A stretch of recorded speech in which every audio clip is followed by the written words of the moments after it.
Good evening, everybody. I'd like to call this meeting back to order. It is January 23rd, 2017. Welcome to this meeting of the Princeton Council, and please join me for the Pledge of Allegiance.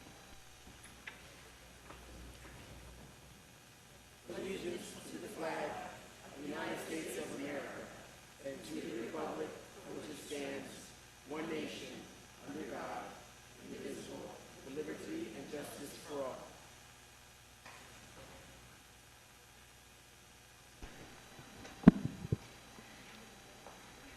Okay. The first item on our agenda tonight is approval of the minutes from three meetings, November 14th, November 28th, and December 5th.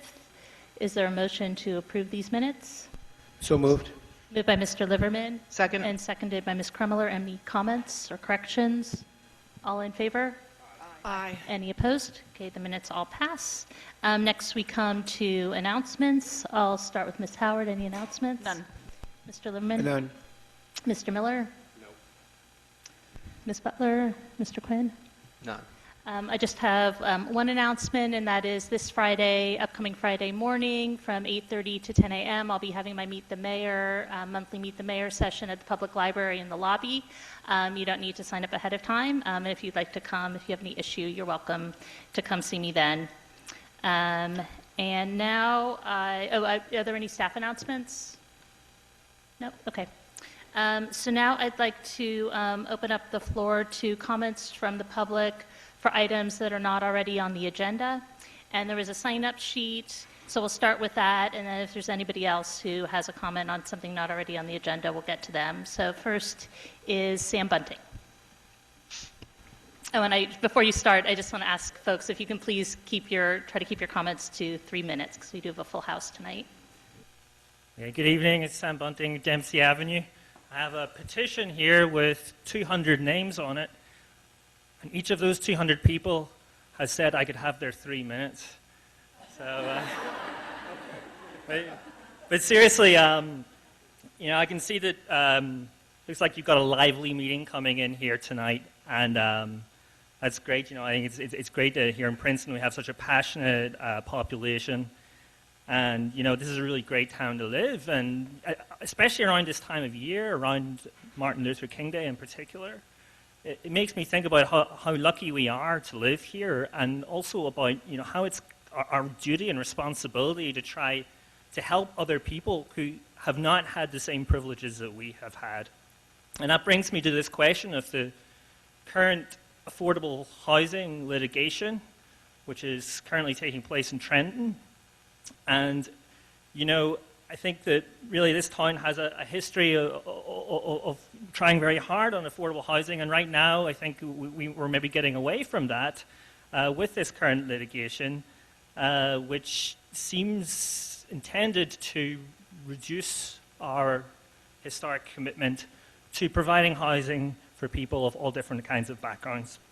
And, I don't think I can say it any better than this letter from Rich Gittleman, the president of the Board of Trustees of Princeton Community Housing, who said, "Every day we see the growing need for affordable homes. The lack of a sufficient number of homes at all price points prevents seniors from remaining in their community, forces workers to commute long distances, discourages employers from locating or expanding their businesses here, hinders economic growth, and limits the socio-economic diversity that so many in Princeton appreciate." Right now we have an affordable housing waiting list of 1,900 people, and although you are, I know, making some efforts towards affordable housing, I urge you to expand those efforts to end the current litigation and just make a settlement. I don't think anyone is asking you to house all 1,900 people immediately. They're not even asking you to accept the numbers which are being proposed by Fair Share Housing Centre. They're just asking you to make a settlement. Get in a room, get around a table, and make a settlement. That's what these 200 people would like you to do. That's what I'm urging you to do. So I'm going to give this over to you, and I really hope you will think about it, because this is clearly a matter that a lot of us in Princeton feel very strongly about. Thank you, and thank you for your comments. And I don't think we've ever gotten a petition as a poster, so I appreciate that.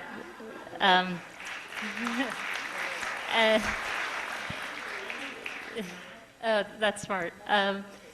Thank you for your comments. I think everybody up here would join me in saying we completely share your sentiments about the importance of Princeton's commitment to affordable housing and the importance of us trying to reach a settlement, and we are working hard to do that.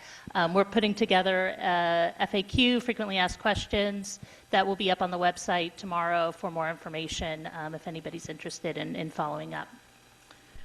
I would just like to add, because I think there's misinformation about the legal proceedings, that somehow there's the impression that Princeton does not want to settle, and that it's only, but a settlement is that, I mean, the mediation is between two parties, and I just want to assure everyone, we also want to settle. But for some reason, people are emailing us and telling us, please settle, as if we don't want to settle. But both sides need to agree to a settlement.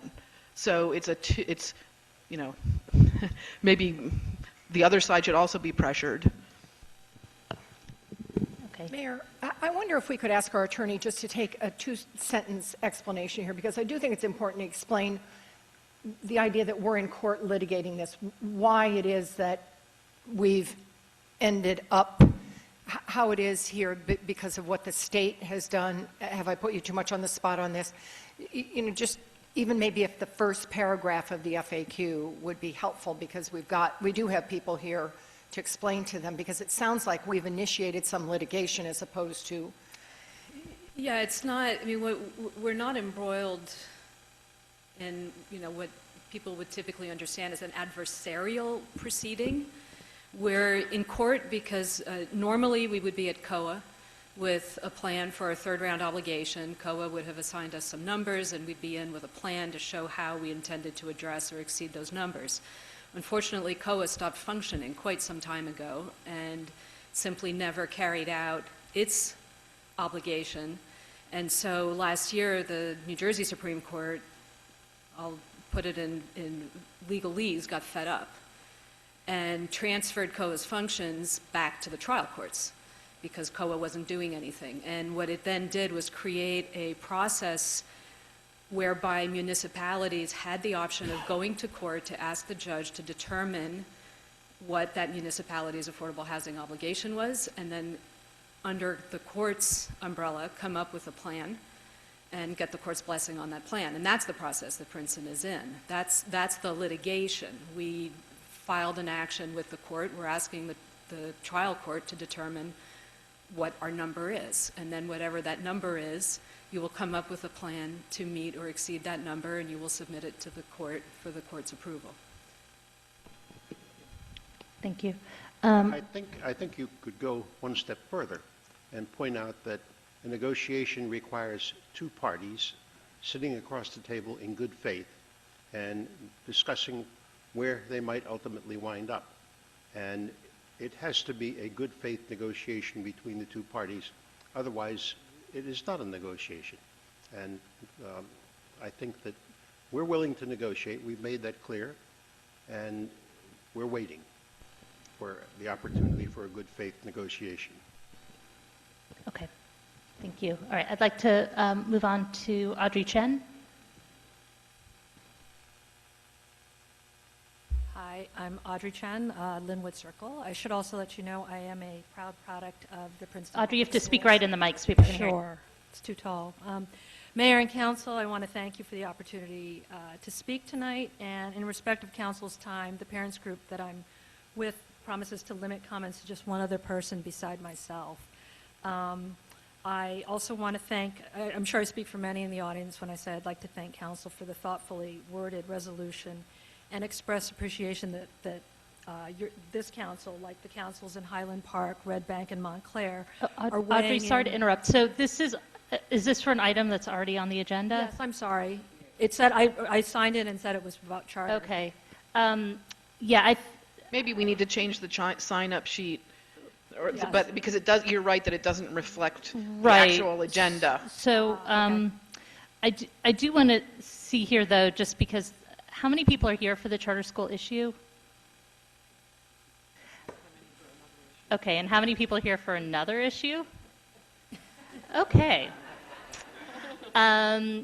So if you wouldn't mind, I think I'm going to finish public comment for that's items fine. that are not already on the agenda, and Yeah, yeah, then yeah. I'll see if there's a motion to change the agenda to move this up, and then we'll hear from everybody. Yes. So you Okay. want me to table this for now? Yeah, and then can I just see another show of hands too? How many people would like to speak on this issue?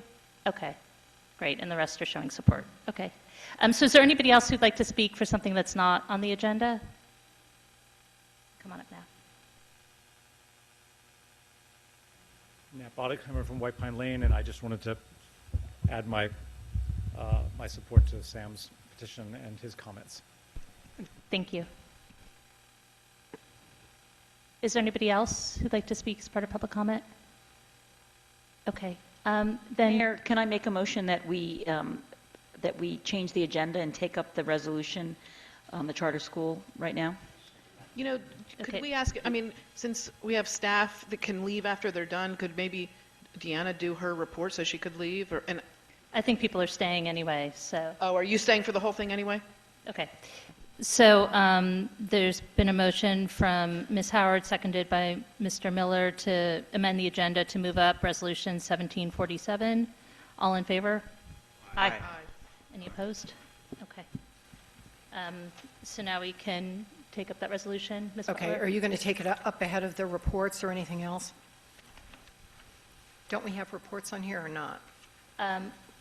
You're We gonna take do, it up but now. I All think right. that the motion from Ms. Howard was to move it up now after Right. public comment. And so I am going to recuse myself on this issue because I work for Wickenden Associates. I'm an educational consultant, and in 2008 and in 2010, we were retained by the charter school to conduct a head-of-school search, and in fact, we did the search that resulted in Larry Patton's appointment. We've also done searches for Stuart, Hahn, and PDS, so I'm going to recuse. Okay. Thank you. And is there a motion to put the resolution on the table? I'll make that motion. And, Second. and I just, that's because I approve of it. I just want everyone to know. So don't go you don't have to go on too long. Thanks, Jenny. All right, so it's been moved by Ms. Crummiller and seconded by Mr. Liverman. Is there any discussion from council before we open it up to public comment? I'd like to move that we table the resolution, and I can give my reasons for that if anybody's interested in hearing them. Namely, I think that there was a lot of public interest in this. I think that it is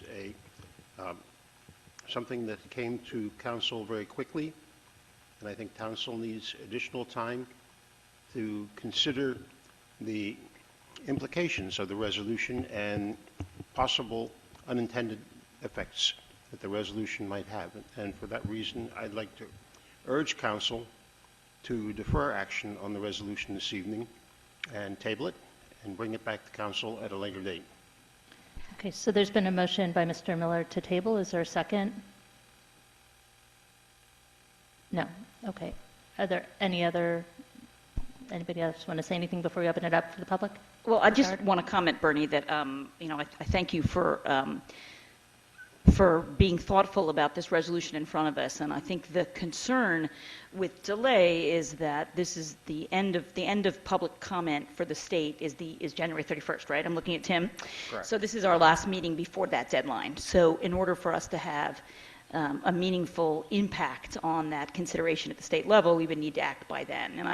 And certainly, if the number of emails I've gotten is any evidence of the public engagement, the public is very aware of this issue, and certainly has had enough time, I think, to prepare any statements. So I think we're ready to take this on tonight. But thank you. Ms. Crummiller? I've gotten 1.5 million emails, and they've been very informative, and I want to thank everyone. And also, I've gotten some from the charter school people, and I've read those also. We did get a request from the charter school to meet with them. I'm not sure if we will, but I also want to assure everyone that I've given this a lot of thought. My son actually went to the charter school long ago, and I wasn't immediately totally in favor because I didn't know all the facts, and I've read a lot of the numbers, and I think it's really important that we support the schools and the taxpayers. The major reason is the effect on the taxpayers. Thank you. Mr. Quinn. I'd like to just second what Ms. Howard said. With regard to Mr. Miller, I thought you're certainly thoughtful about the process, but I'd point out that this is a timeline that was imposed upon us, not the other way around. It's not a resolution that that we would have any more time. The facts are in play. I know several members of council attended a public forum on this issue, and I believe that with the deadline for comment to the acting commissioner of education at the end of the month, that delaying this would essentially say that we wouldn't have any voice in this, and our constituents, at least the ones who took the time to write to me, and I didn't get 1.5 million, Jenny. I got 61 emails and answered every one and heard compelling stories about people whose children, especially parents whose children have special needs, who are served well by our school and our school district, and they're very concerned about what this loss of revenue would mean. I heard from people who were themselves educated in Princeton Public Schools and would like to have their children have at least some similar experience to the one that their older siblings had. So I respect your opinion, Bernie, but I think the time for us to consider this is now. Well, I raised the question about possible unintended consequences of what we're about to take on, and I'd like to develop that a little further. Princeton, the municipality, is a municipal corporation. We are a corporation. We're not a collection of individuals sitting here expressing our own sentiments about something. When we pass a resolution, we pass a resolution as a corporation, as a corporate body. The Princeton Public Schools are a chartered institution. For all intents and purposes, they are also a corporate body. The charter school is a little different, but it is a chartered institution, and it too is much like a corporate body. If we pass the resolution tonight, we're treading on very soft terrain. We're about to interfere in the operations of other corporate institutions, public institutions in the community. And I think by doing so, we're opening the door to other public institutions in the community. Well, cite one, the public schools, coming back at a later date and interfering in the operations of the municipality by writing a letter, by contacting some state agency. And I think that it is a very bad precedent on our part to do this. I think by doing it, we leave ourselves vulnerable to being dealt with in much the same manner at a future time. And this gives me a great deal of concern. And for that reason, I have a lot of reservations about what we're proposing to do. Yes. Mr. Lieberman? Yeah. Thank you, Bernie. I think that the weird situation we have here, and unlike many times before, I don't think that the school board could do anything about this situation. If the school board could do something by voting or resolution or something of that sort, then I would agree with you 100%, that we're charting on thin water. But this is way above their head. I believe it's at the state level. You know, with the way that the federal and state governments are today, more and more items like this are going to come before the municipality. It's just a fact. So I agree with you, you know, that we could be treading on thin ice, but I believe that's the sign of the times. Another interesting thing about this whole charter school is that I've heard from charter school parents that don't want the expansion, which is a little different. So I think that, you know, we really have to weigh where we are and what's best for the entire community and not what's best for few. So I definitely hear you loud and clear, but I think that in the times that we're living today, that we should make some type of decision in regard to back the resolution or not. I want to pick up on Lance's comments because I agree. I understand Bernie's concerns, but I'm comfortable with the precedent we're setting for a couple of reasons. One, we would be the fourth municipality to take this action, so we're not the first, as I think somebody already mentioned, Audrey may have already mentioned, Highland Park, Montclair, and Red Bank have already taken similar action. So actually a failure to act, I think, could be read as prejudicial. The other reason that I'm comfortable with this precedent is that when I'm around town, the number one thing I hear about is property taxes, and usually my response to people is, most of them are the schools. Go talk to the school board, right? And I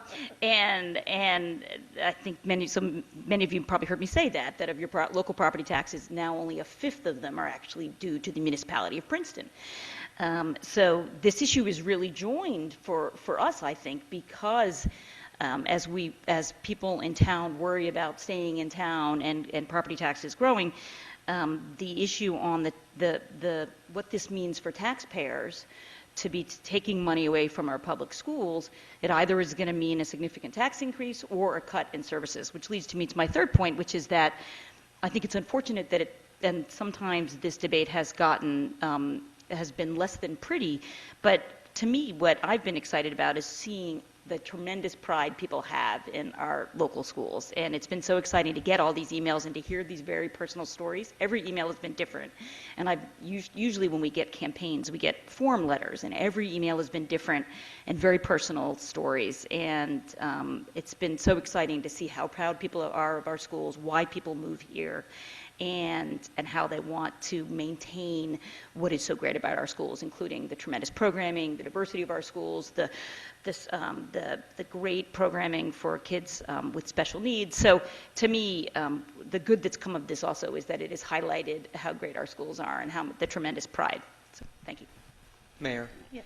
if I could take this opportunity that Ms. Howard has given me to clarify a statement that I made at our last meeting regarding the facilities referendum. I misquoted Mr. Cochran, who's here, the superintendent of schools, and I said that he said that consolidation with the charter school, which I happen to be in favor of, would eliminate the need for a facilities referendum. I misspoke. I certainly think that it would make a difference in the size and scope of the facilities referendum. I think I'm accurate in saying that, but I did want to clarify that I misquoted Mr. Cochran and take this opportunity. Thank you. Okay, I would like to open it up because I know there's people here also who want to speak. So we'll go off the sign-up sheet that was on the podium, and I'll bring back up Audrey Chen. Sorry to have interrupted you earlier.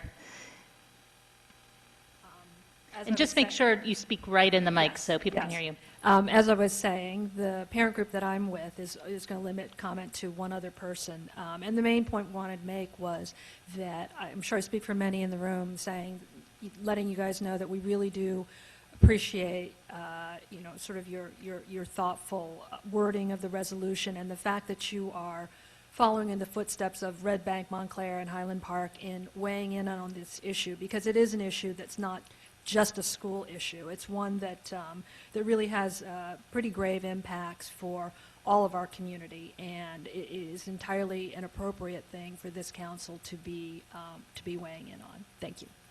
Thank you.